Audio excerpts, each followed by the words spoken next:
Bonjour, bonjour, c'est Marwan avec vous. Je suis certifié Windows Server 2012 et SQL Server 2012. Alors, aujourd'hui, on va parler d'un chapitre, d'un volume très très important, à savoir la virtualisation.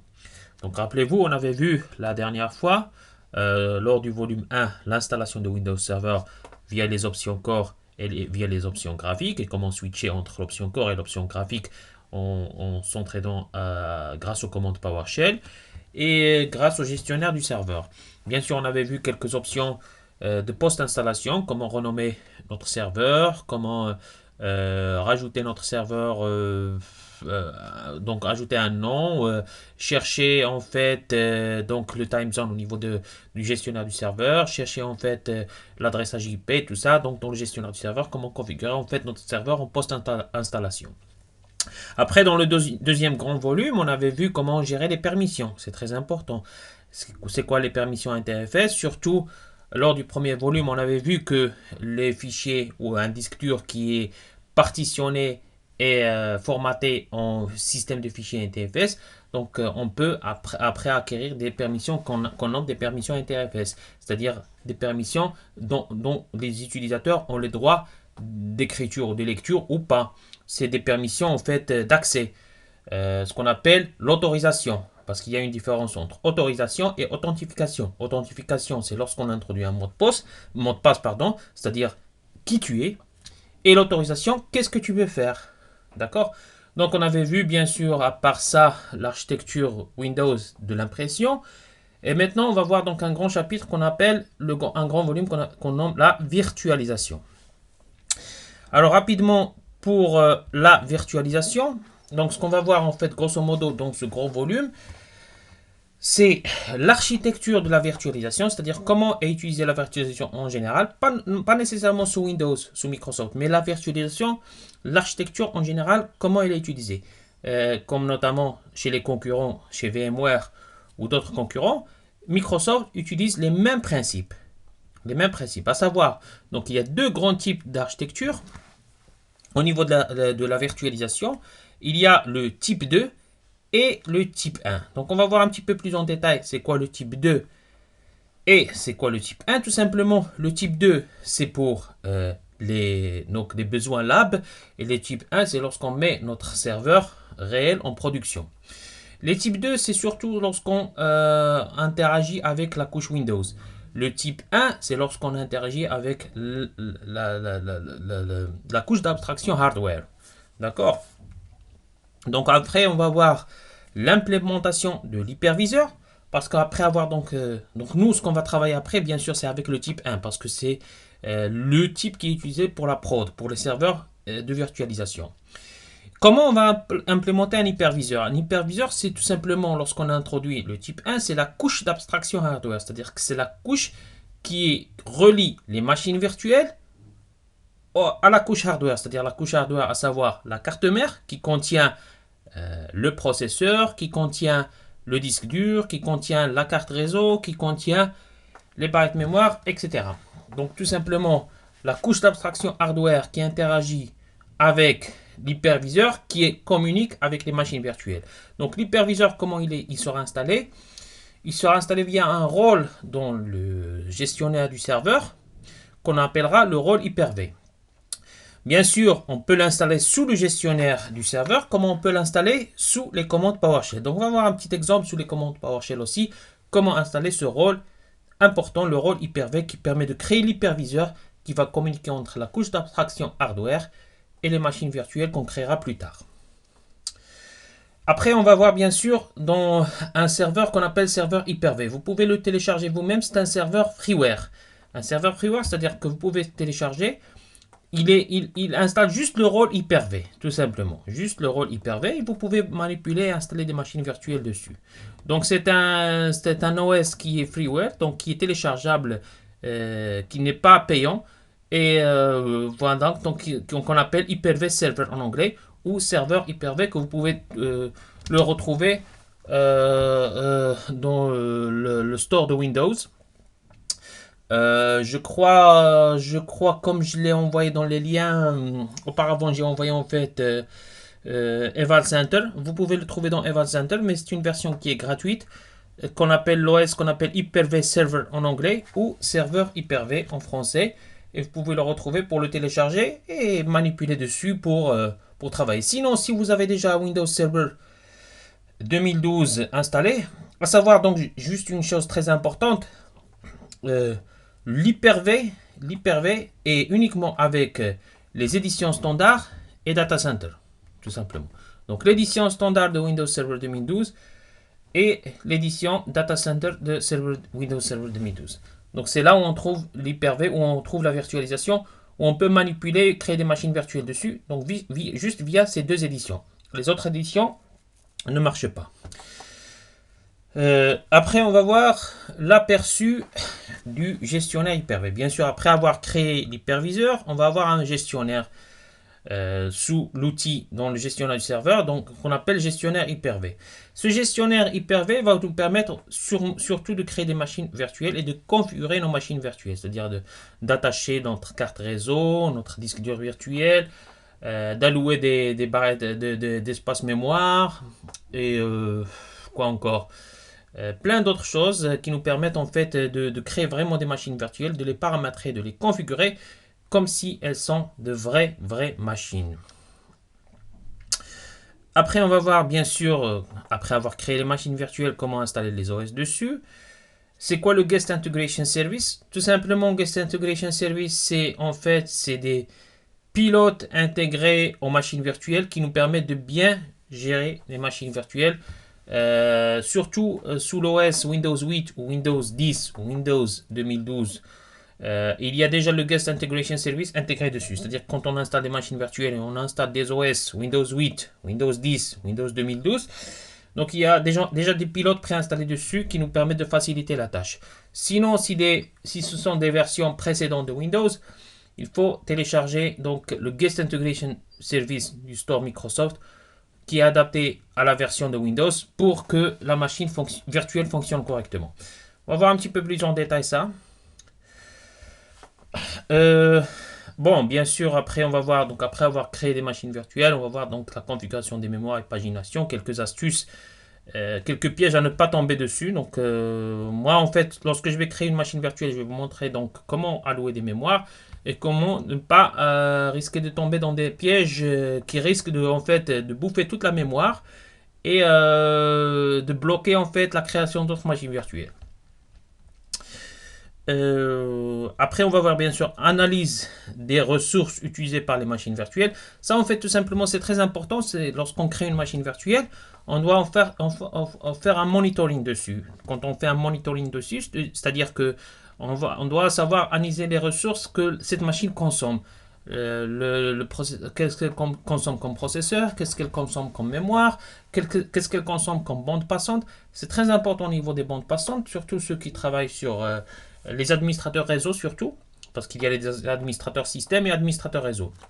Les administrateurs réseau qui travaillent par exemple avec des switches Cisco, des routeurs Cisco, vont avoir besoin d'une optimisation de bande passante. Donc le ressource Metrine, ce sont tout simplement des commandes PowerShell qui nous permettent d'avoir un monitoring, de visualiser la bande passante qui est utilisée par chaque machine virtuelle. Les IO qui sont utilisés par chaque machine virtuelle, les IO, c'est-à-dire les inputs, output, et aussi, bien sûr, le nombre de barres de mémoire consommées, pas la barre de mémoire, c'est la taille de mémoire consommée, les processeurs, en fait, consommation processeur, en fait, qui est consommé. Tout ça, en fait, c'est dans le ressource métier, dans les commandes PowerShell. Ça nous permet d'avoir une visibilité, un monitoring pour savoir, en fait, mieux gérer notre réseau. Ça, on va voir un petit peu, très intéressant, un petit peu en détail dans d'autres vidéos. Et bien sûr, dans d'autres vidéos un petit peu plus évoluées, on va voir comment ça se passe au niveau du stockage. D'accord? Donc, c'est-à-dire comment créer des disques durs virtuels et comment les configurer. Et bien sûr, les réseaux. Comment on configure les réseaux? C'est quoi un switch externe, par exemple? C'est quoi un switch interne? C'est quoi un switch privé? Tout ça, on va le voir un petit peu plus en détail. Alors, donc, comme j'ai dit, revenons à notre premier truc. C'est l'architecture de la virtualisation type 2 et type 1. Alors, donc, type 2. Type 2, c'est tout simplement, donc, type 2, c'est, comme j'ai dit, c'est utilisé pour pour les labs. C'est pas utilisé pour la prod. Parce qu'en fait, tout simplement, les machines virtuelles, donc l'host operating system, c'est-à-dire l'OS hôte, donc qui contient les machines virtuelles qui sont invitées, guest. Des machines virtuelles contiennent des OS guest. Et l'hyperviseur, il n'est pas directement lié à la couche d'abstraction hardware. Là, quand je parle de couche d'abstraction hardware, je parle par exemple je parle ici, je parle en fait de barrette mémoire, de processeur, de disque dur, de carte réseau, vraiment qui sont hardware. Là, quand on crée l'hyperviseur, tout simplement, l'hyperviseur qui est créé, tout simplement, il n'est pas lié avec la couche d'abstraction hardware directement. C'est-à-dire qu'il doit passer par l'OS pour passer vers la couche hardware. C'est-à-dire que l'OS hôte, c'est lui qui gère en fait la couche d'abstraction hardware. Tout simplement, c'est-à-dire que les input-output vont prendre beaucoup plus de temps. Et ça va vraiment déranger en fait lors de la prod. Ça va vraiment pas marcher puisque les input-output vont être très longs et ça va bloquer le système. Et il va y avoir ce qu'on appelle le bottleneck ou le overlocking. Donc ça, ce qu'on appelle, c'est le type 2. C'est le type 2. Donc, souvenez-vous, donc, quand on parle de type 2, c'est tout simplement les types qui sont utilisés pour les labs. C'est-à-dire que ça ne passe pas directement par... l'hyperviseur ne passe pas directement par le hardware, mais il passe juste par l'hôte OS, l'OS hôte, qui vraiment joue le rôle d'hyperviseur en quelque sorte, qui communique avec la couche hardware. Bien sûr, c'est pas seulement chez Microsoft. On peut le retrouver par exemple chez VMware, donc qui utilise le type 2. VMware Workstation par exemple. Quand vous entendez VMware Workstation, c'est tout simplement le type 2 qui est utilisé. C'est pour les labs. Par contre, là, le plus important, c'est ça en fait. C'est le type 1. C'est ce qu'on va utiliser lors de notre formation. Alors, le type 1, c'est que la couche ou l'hyperviseur, il est lié directement à la couche d'abstraction hardware. C'est-à-dire, via le rôle, le gestionnaire serveur, quand on installe le rôle Hyper-V, parce que c'est le rôle Hyper-V qu'on va installer qui va nous permettre de créer cet hyperviseur. Alors, quand on installe le rôle Hyper-V, donc via Windows Server 2012, comme j'ai dit, édition standard ou édition data center. Il n'y a pas d'autre édition. Donc, pour la prod, pour le type 1, donc soit l'édition standard, soit l'édition data center. Donc, quand on installe bien sûr le rôle Hyper-V, il y a l'hyperviseur qui est créé. Et cet hyperviseur qui est créé, il est directement lié avec la couche d'abstraction hardware. Donc, il n'y a pas d'OS qui joue le rôle d'intermédiaire. Donc, c'est l'hyperviseur qui est l'intermédiaire, qui communique avec la couche d'abstraction hardware, qui bien sûr qui contient le processeur, qui contient le disque dur, les barrettes mémoire, la carte réseau, etc. Bien sûr, c'est la couche carte mère. Donc, l'hyperviseur, il va communiquer avec cette couche hardware qui va bien sûr communiquer avec toutes ces machines virtuelles qui sont créées et qui contiennent les OS. Bon, l'OS hôte, pas l'OS hôte, en fait, l'OS hôte qu'on appelait précédemment lors du type 2, là, sur le type 1, il devient parent partition. Une partition parent. C'est-à-dire, quand vous démarrez votre serveur physique qui est un serveur de virtualisation, ce serveur physique qui contient en fait toutes les machines virtuelles, il doit démarrer sur un OS. Le Windows Server 2012 Standard Edition, Data Center Edition, cet OS, c'est par là où on a créé l'hyperviseur.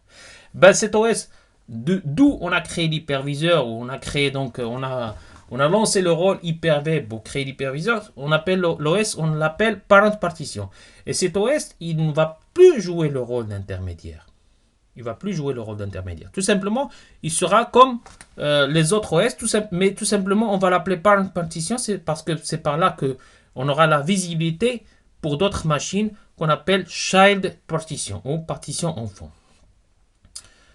Donc là, c'est juste retenez ça. Donc le type 1, l'hyperviseur communique directement avec la couche hardware qui communique avec les autres machines virtuelles, à savoir donc la machine virtuelle qui contient l'OS parent, c'est-à-dire l'OS parent par où on a créé l'hyperviseur, et les autres OS en fond, donc par où on va en fait créer des machines virtuelles via le gestionnaire du serveur. Ok, donc c'est tout simplement ça. Juste pour vous montrer, donc un petit peu schématisé, comme j'ai dit, l'hyperviseur c'est celui-là. Et donc on appelle ça hyperviseur. Hyperviseur, il est créé avec quoi? Il est créé avec le... On va le créer via le rôle Hyper-V. Et cet hyperviseur, bien sûr, il va communiquer avec la couche d'abstraction hardware qui est là. Donc, qui contient donc la couche d'abstraction hardware qui contient, comme j'ai dit ici, le disque dur. Ici, c'est la carte réseau. Ici, c'est les mémoires. Ici, c'est le processeur. D'accord? Ça, c'est la couche d'abstraction hardware. Couche d'abstraction hardware. Et ici, on va avoir donc ici le HDD, donc Virtual Hard Drive. Ici, on va trouver, qu'est-ce qu'on va trouver ici ici, on va notre processeur CPU. Ici, on va trouver, donc en fait, le Virtual Hard Drive n'est pas encore créé, c'est parce que c'est la couche hardware. Mais le Virtual Hard Drive, on va le retrouver ici. Donc, quand on va créer des machines virtuelles, par exemple, on a créé des machines virtuelles ici et là. Donc ça, ce sont des machines virtuelles.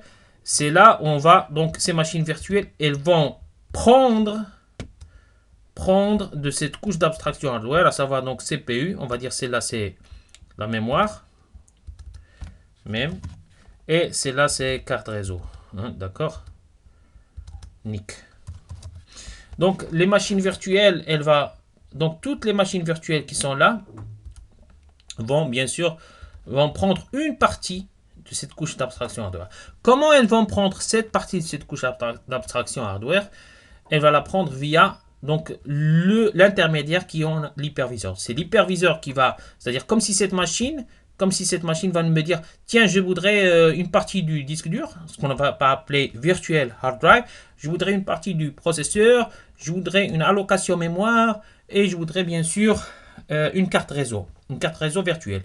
Parce qu'en fait, la carte réseau réelle, en fait, vous allez voir plus tard, elle va jouer le rôle de switch. C'est-à-dire que toutes les machines virtuelles qui vont se connecter à cette carte réseau réelle, elles vont se connecter comme si c'est un switch. Cette carte réseau réelle va devenir comme jouer le rôle d'un switch. Ouais, comme si c'est un switch. Donc comme si on a un LAN. Et tout simplement, les cartes réseau qui vont être créées ici vont être bien sûr des cartes réseau virtuelles. Donc ces machines-là vont prendre une partie du disque dur, une partie du processeur, une allocation mémoire. Et tout simplement ça, on va créer, donc quand on va paramétrer, bien sûr, on va créer des machines virtuelles qui sont paramétrées et qui ont pris une partie de cette couche d'abstraction hardware. Et grâce à quoi? Grâce à l'hyperviseur qu'on a créé grâce au rôle Hyper-V. Et le rôle Hyper-V a été créé via la partition parent de l'OS. Donc tout simplement qui est donc OS parent. Après on a OS child, OS enfant, etc. Donc ce sont des machines là au-dessus, ce sont des machines virtuelles. Là, donc au milieu, c'est l'hyperviseur qui est créé grâce au rôle Hyper-V qu'on va voir plus tard, bien sûr, comment le créer. Et enfin, au-dessous, c'est la couche d'abstraction hardware. Et tout ça, c'est le type 1. Type 1. Ok, si c'était le type 2, ça sera donc d'une autre façon, ça sera l'OS hôte qui jouera le rôle d'intermédiaire. Mais non, ici c'est l'hyperviseur qui joue le rôle d'intermédiaire. Donc prochaine fois, on va bien sûr voir comment créer le rôle Hyper-V, comment le créer via le gestionnaire du serveur et aussi comment le créer via quelques commandes PowerShell. Voilà, donc à la prochaine vidéo et je vous remercie. Merci, à bientôt.